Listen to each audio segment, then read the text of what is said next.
नमस्कार छात्रों, स्वागत है आपका अपने चैनल बीके एजुकेशन में। और आज के इस वीडियो में हम लेसन 3 यानी कि पाठ 3 कक्षा 10वीं का, कौन से क्लास का, कक्षा 10वीं का क्या पढ़ेंगे, हम गणित सब्जेक्ट पढ़ने वाले हैं। तो छात्रों, प्रश्नावली 3.2 स्टार्ट करने से पहले इस चीज़ को आपको पढ़ना बेहद ही आवश्यक है। अगर आप आज के इस वीडियो को पूरा अच्छी तरह से समझ गए, इसमें के एक एक पॉइंट को, तो मैं दावे के साथ कह सकता हूँ कि आप प्रश्नावली 3.2 को बिल्कुल फास्ट कर पाएंगे। तो छात्रों, आप वीडियो को बिना स्किप किए देखिएगा, क्योंकि मैथ में 1 सेकेंड भी वीडियो स्किप किया गया तो कुछ न कुछ छूट ही जाता है। तो चलिए दोस्तों, पढ़ लेते हैं हम कि रैखिक समीकरण युग्म का ग्राफीय विधि से हल।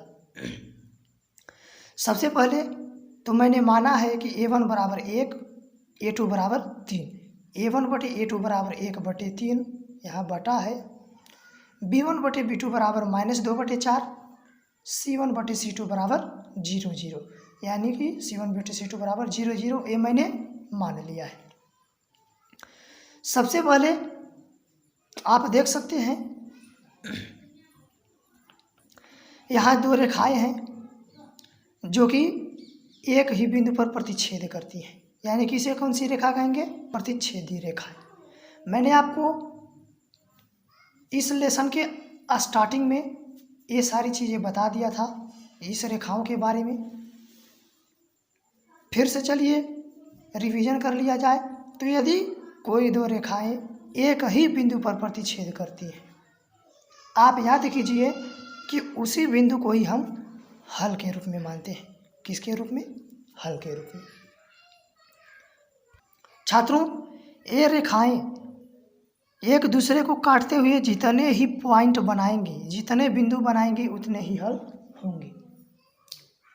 जैसे कि यदि मैं इस रेखा की बात करूं तो आप देख सकते हैं यहाँ 1 पॉइंट काट रहा है, तो इसमें हलों की संख्या कितना हो जाएगा, बराबर हो जाएगा 1।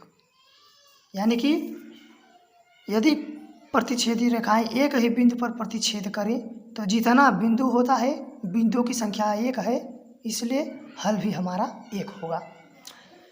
यहाँ लिखा गया है कि यदि इस स्थिति में क्या होता है कि a1 बटे a2 बराबर नहीं होता है b1 बटे b2, यानी कि जो आपका a1 बटे a2 है, जब बराबर नहीं रहेगा b1 बटे b2 के, तब इस प्रकार रेखाएं होंगी। a1 बटे a2 बराबर नहीं रहेगा b1 बटे b2, तब रेखाएं एक दूसरे को प्रतिच्छेद करेंगी।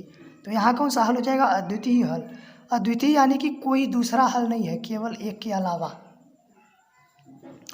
ये रेखाएं देखिए, ये आप देख सकते हैं कि समांतर रेखाएं हैं, समांतर रेखाएं हैं।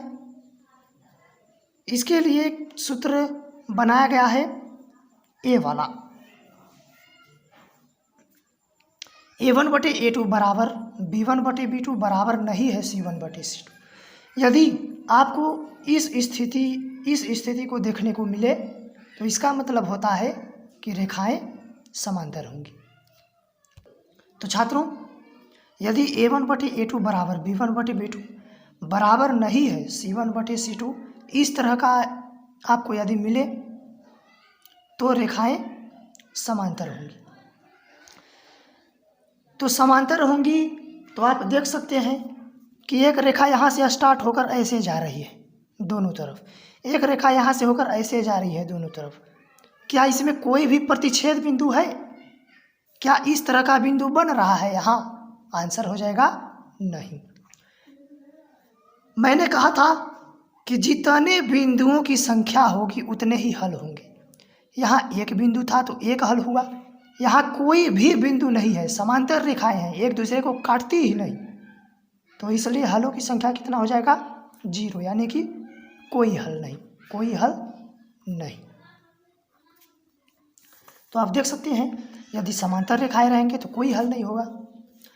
आप देख सकते हैं कि एक रेखा इस तरफ से ऐसे गया था और इसी पर बिंदु बिंदु बिंदु बिंदु करके एक और रेखा गया है। यानी कि आप जानते होंगे कि जब किसी रेखा का निर्माण होता है तो वह सटी बिंदुओं का सपाट रूप होता है। तो आप यहाँ अनेक सारे बिंदुओं को देख पा रहे होंगे, गिन नहीं पाएंगे, 1 2 3, यानी कि यहाँ अनेक बिंदु है। तो जब अनेक बिंदु हल होंगे तो हल भी हमारे अनेक होंगे, क्योंकि जितने बिंदु होते हैं उतने ही हल होते हैं। तो यदि A1/A2 बराबर B1/B2 बराबर C1/C2 हो तो संपाती होंगी रेखाएं। संपाती किसे कहते हैं? जब एक ही रेखा पर कोई और रेखा गई हो। ये एक रेखा है और इसी पर एक और रेखा गई है, इसे हम संपाती कहेंगे। इस स्थिति में अपरिमित रूप से अनेक हल होते हैं। आपकी सहूलियत के लिए मैं एक बात और बता देना चाहता हूँ।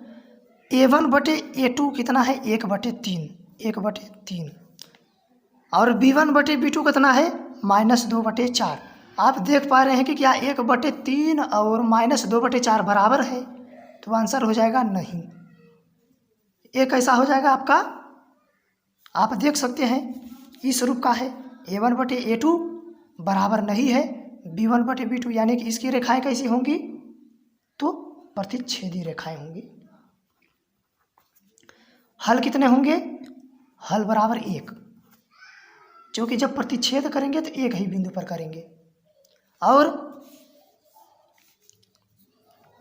ये तो हुआ A1/A2, यानी कि 1/3 बराबर नहीं है।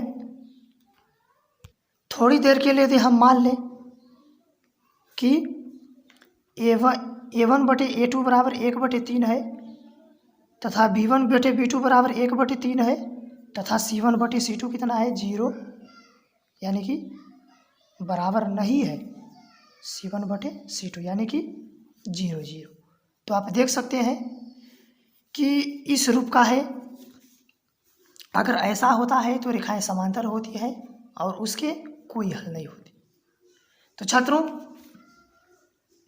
आशा करता हूं कि आज का ये वीडियो आपको पसंद आया होगा। तो चलिए मिलते हैं आपसे अगले प्रश्नावली में, तो आपसे अगले वीडियो में।